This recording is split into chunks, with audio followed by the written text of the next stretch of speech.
그 말씀 말고 이제 종교적인 측면에 예. 또 한 가지는 보면은 신천지가 국내에 있지 않습니까? 예. 이단이라 그러고 우리가 굉장히 이제 정상적인 교인들은 굉장히 그걸 갖다가 이제 경계하고 그것도 그래서는 안 된다 하는데 저는 그것보다 또 더 무서운 게 이슬람. 예.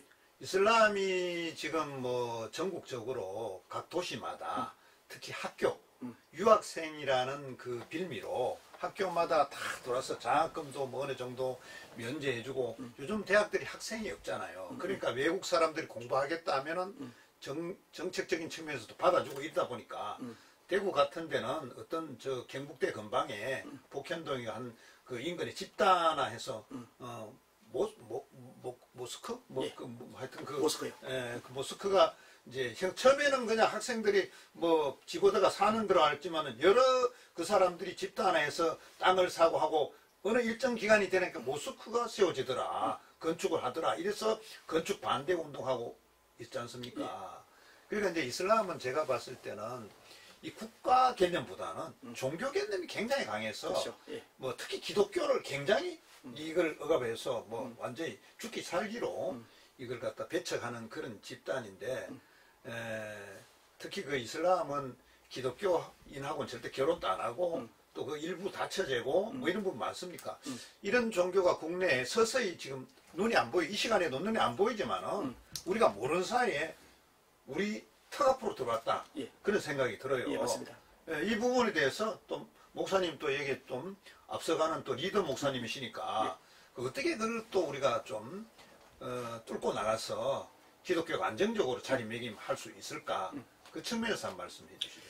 그 리더 지도자라고 그러면요, 거시적으로 나라를 볼 수 있어야 돼요. 그다음에 미래에 어떤 정책을 쓸 때 이 대한민국에 유익이 되고 다음 세대에 도움이 될까, 이것을 내다보고 방향성을 제시할 수 있어야 됩니다.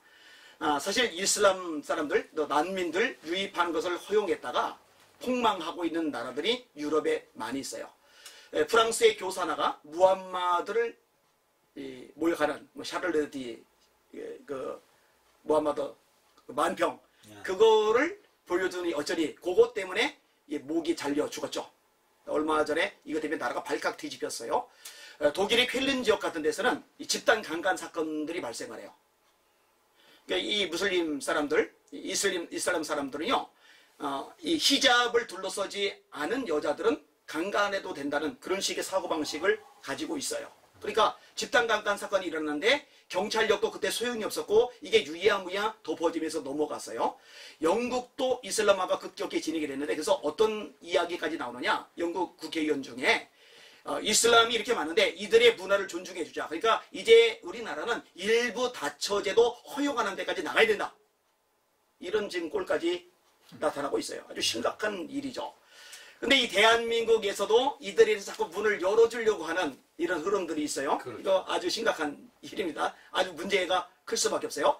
이 이슬람 사람들은요, 소수일 때는 숨을 죽이고 협조를 하는 것 같은데, 인원수가 어느 정도 퍼센티지를 가지게 되면은요, 그다음부터는 무력 행사를 하고, 그리고 거기서 더 이상의 퍼센티지를 가지게 되면은 그다음부터는요, 완전히 나라를 집어삼키는 일들을 합니다.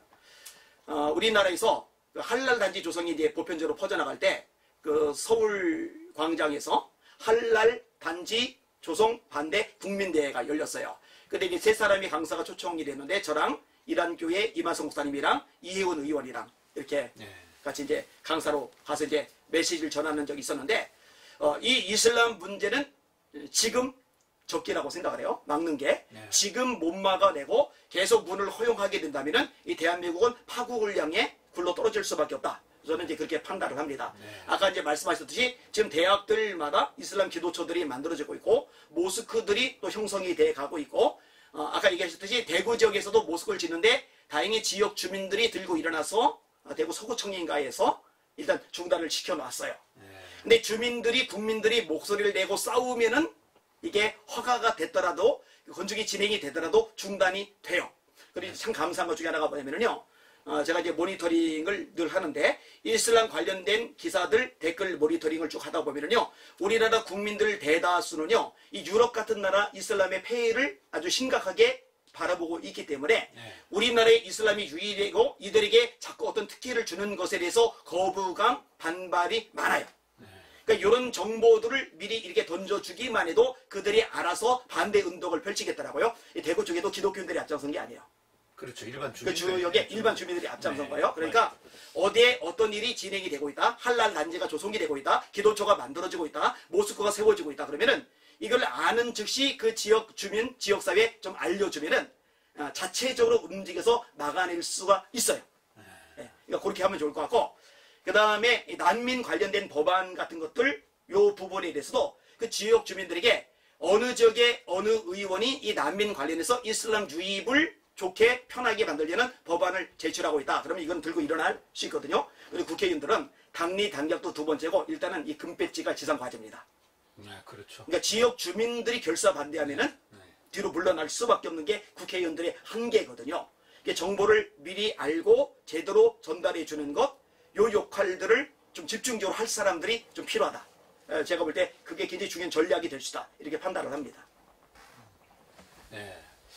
하여튼 뭐 그 국민들이 이제 알 수 있게끔 우리가 이제 어디서 뭘 한다는 그것은 정보를 많이 주는 것도 그걸 막는 방법 중에 하나다. 그렇죠. 그래서 그걸 이제 여론화해서 막아내야만 되는 거지. 그냥 놔두면 한 군데 놔두면 다른 데 다 놔둬버리면은 이게 뭐 그냥 확산되니까. 맞습니다. 예. 예, 우리가 몰라서 그래 숫자가 엄청 지금 전국적으로 퍼져 있지 않나 이런 생각을 저희가 하고 있어요. 보면은. 예.